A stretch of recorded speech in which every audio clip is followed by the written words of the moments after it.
Many people in recovery have shared with me that their recovery began with a personal encounter in the confessional.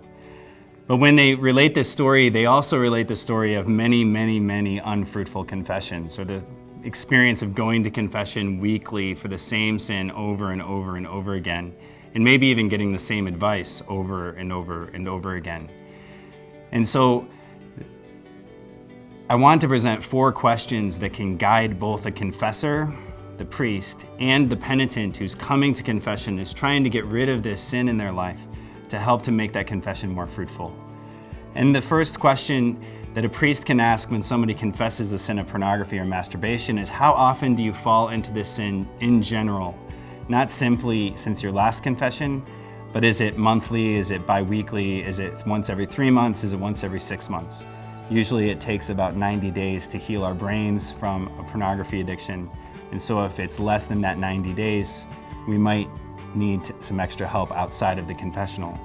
The second question is, when was your first exposure to pornography? Most often the answer to this question is between the ages of 12 and 15 years old.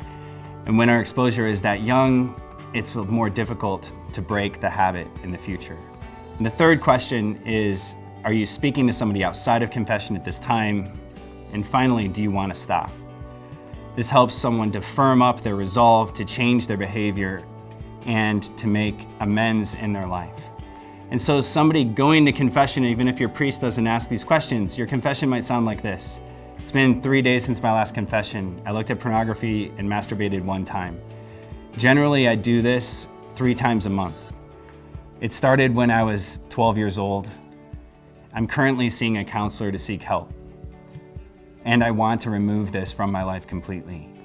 This helps us to be more vulnerable with our Lord and to allow our Lord's love to enter into our lives and to receive that absolution in the state where we are. Oftentimes we try to avoid making a complete confession because of shame, but it's only when we allow our Lord to love us despite everything we've done that we recognize and respond to that love through a completely converted life to our Lord Jesus Christ.